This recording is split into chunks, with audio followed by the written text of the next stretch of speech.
Brevemente, yo soy dominicano igual que los otros dos jóvenes y tuve la oportunidad de representar al país en las Olimpiadas Iberoamericanas de Matemática. Eso fue lo que me abrió una beca de estudio para estudiar la carrera de Computer Science y gracias a esa preparación tuve la oportunidad de trabajar un año en el área de comercio electrónico, luego en Microsoft por 5 años, 2 de ellos desde nuestro país y 3 de ellos desde Silicon Valley.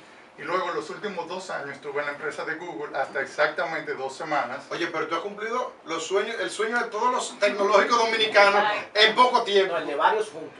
El de varios juntos. Google, MIT, No, Sí, MIT todavía. de Google, todavía va para allá. Pero ¿hay algún elemento común o sobrenatural que han tenido ustedes, en este caso Alejandro, para decidirte a recorrer ese camino? Es decir, algo que otras personas, otros dominicanos no pueden hacer. ¿Qué ha pasado por ahí? Bueno, que puedan hacer sí, pero tal vez no lo han hecho. Entonces, por ejemplo, cuando yo quería estudiar informática, estamos hablando a finales de los 90, a principios de los 2000, Yo estaba chiquito. muchas de las personas... Deja miel te dijo eso. Deja miel. No fui yo. Bueno, muchas de esas personas cuando le decía que me iba a involucrar en tecnología me decían, ¿pero qué tú vas a hacer con eso aquí en nuestro país? Bueno, cuando se me daña mi microondas yo te voy a llamar. O sea, era una especie de burla, pero yo siempre estaba enfocado que eso era lo que yo quería. En ese entonces la empresa que yo quería trabajar de mi sueño era Microsoft. En ese entonces no se escuchaba Google todavía. Imagínense, uno de nuestro país, mi familia... Claro, y mi familia es de clase media, o sea, no tenía los recursos para yo irme a Estados Unidos. Y mira cómo fue la vida que por haber participado en esas actividades extracurriculares, obtuve la beca del gobierno dominicano. Y parecido a lo de Yamiel, Una chepa. hubo algo similar, porque yo estando en la universidad me entero un día en la noche que Microsoft iba a tener ronda de entrevista al día siguiente en el campus universitario. Y yo no me había inscrito, pero yo me aparecí y le dije, mira, Microsoft es mi empresa de mis sueños, yo quiero aplicar, ¿qué tengo que hacer? Bueno, los cupos están llenos. Yo, bueno, pues, si se abre un huequito, aquí está mi currículum, exactamente. Entonces, básicamente, resumiendo la pregunta, yo entiendo que hay que tener perseverancia. En esa ocasión, Microsoft no me reclutó, luego más adelante tampoco me reclutó, pero ya la tercera fue la vencida. Con Google también pasó algo similar, la primera entrevista tampoco me seleccionaron, pero yo seguí esforzándome y cada vez que yo, por así decirlo, me quemaba una entrevista, yo tomaba apuntes y reforzaba esas áreas. Y eso es algo que se enfatiza mucho en Silicon Valley, que no se trata de fallar, sino que cada vez que uno, entre comillas, falla, es un aprendizaje y con eso entonces uno puede llegar a ser. Yo estuve leyendo eso. El elemento común es la persistencia. La persistencia. Sí, yo estuve leyendo eso, que en Silicon Valley ellos no contratan a nadie a menos que haya fallado 11 veces en promedio, porque ha ido aprendiendo sobre su experiencia. Y el caso de Luis Alberto Santiago. Cuéntanos. En mi caso fueron 3 elementos. Yo diría que el primer elemento fue definitivamente la gracia del Señor. El segundo elemento fue persistencia y el tercero también fue chepa. O sea, fueron los 3 juntos. Sí, porque fue todo un milagro combinado. Realmente, bueno, yo igual que estudié aquí en República Dominicana, me gradué de Ingeniería en Sistemas. Luego, ahí viene parte de la persistencia y / chepa. Monté una empresa de desarrollo de software que se llamaba Smart Life. Eso quebró miserablemente. Pero, claro, sí, pero eso fue un buen aprendizaje. Lo importante de tener deudas a temprana edad es que uno aprende mucho. Entonces, deudas por negocio. Sí, claro. Eso fue $1 millón de pesos que yo lo saboreé mucho después. La experiencia. La experiencia. Te trajo experiencia. Entonces, bueno, ahí viene un poco la parte de la FECUR. Orange en el año 2012 sacó el Innovation Challenge, que por cierto que fue una coincidencia porque me lo puse por decir que es del t-shirt.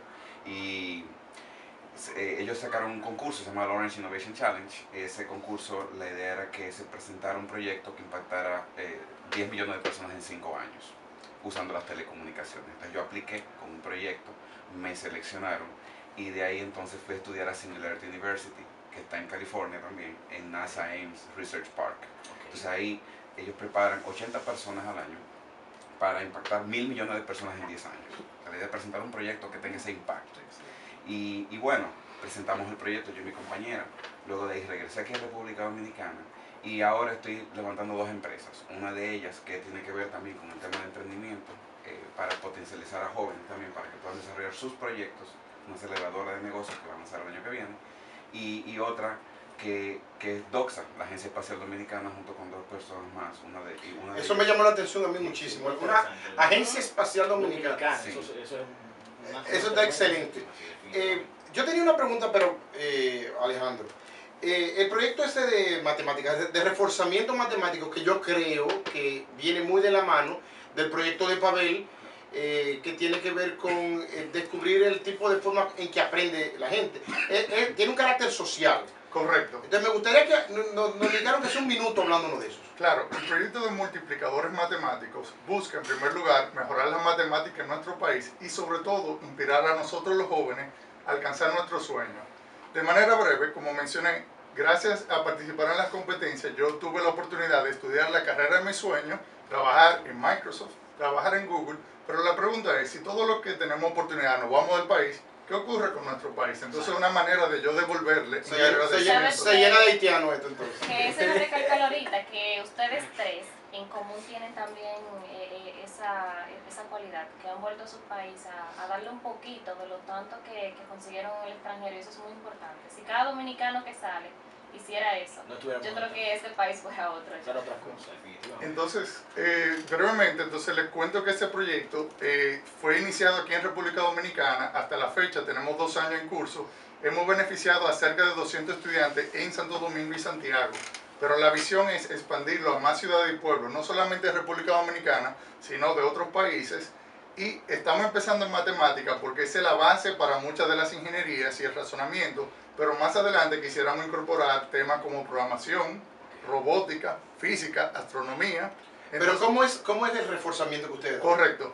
El proyecto se llama Multiplicadores Matemáticos porque nosotros escogemos estudiantes que ya son buenos en matemática, los entrenamos para competencia, pero la parte bonita es que ellos se convierten en multiplicadores al darle tutorías a estudiantes, sobre todo de escasos recursos, que tengan dificultades con matemática.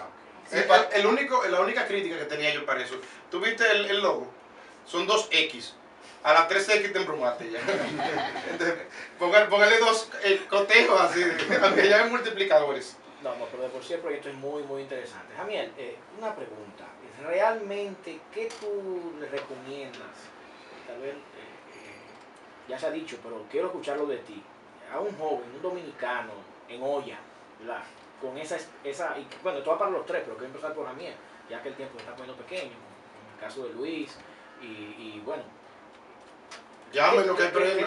Llamen lo que hay premio. No, yo cuando va a tiempo para los premios, pero vamos a ver. ¿Qué ustedes recomiendan a los dominicanos y dominicanas que tal vez tienen ese sueño que ustedes en su momento pudieron, Dios les permitió cumplirlo, con un poquito de chepa también, ¿verdad? Pero, ¿qué ustedes ya se dijo aquí que persistencia, ¿verdad? Pero ¿qué otra cosa podría haber que tú pudieras recomendar? Yo creo que una de las cosas que más me ayudó a mí y es algo que yo les recomiendo a los amigos míos cada vez que hablo con ellos es que no se perfilen para un mercado X. Si ellos se ponen a caerle atrás, ¿no? que Java es el lenguaje que se está usando ahora, si ellos empiezan a estudiar Java ahora para satisfacer ese mercado, esa demanda, ya ellos perdieron, porque ya están atrás de eso. Que persigan las cosas que a ellos les gustan. La tecnología, si a usted le gusta un lenguaje nuevo, que nadie lo está usando, úselo, apréndalo. Así fue que esa cualidad fue la que le llamó la atención cuando me contrataron en Facebook, cuando me contrataron en Fácil. Ellos dijeron, este muchacho no le importa lo que se está usando ahora mismo, él lo que le interesa es lo que a él le gusta, y lo que a él le gusta, él es exitoso en eso que él busca. Lo que le ponen No, tremendo. ¿Y el caso tuyo, Luis? Bueno, ahí yo son un par de recomendaciones. La primera es, mucha gente no hace estudios, por ejemplo, digamos, MBAs, o más que MBAs, no estudia fuera del país, porque cree que no tiene el dinero, pero la realidad es que anualmente se pierden cientos y cientos, a veces miles, y cuidados y más, de becas, sencillamente porque nadie aplica. Yo he viajado a Taiwán, he viajado a América del Sur, he viajado a muchos lugares del mundo, y pregúntame cuánto yo pagué, y todo fue esa es la parte de la frescura. Había un formulario, yo decidí apliqué y resulta que gané. Y así yo he trabajado para la OEA, he trabajado para otros organismos, Recién llegué de un viaje con el Departamento de Defensa, también de Defensa no de Estado, de Estados Unidos, un fellowship allá en Estados Unidos, y fue aplicando también. Entonces hay muchas oportunidades. Lo primero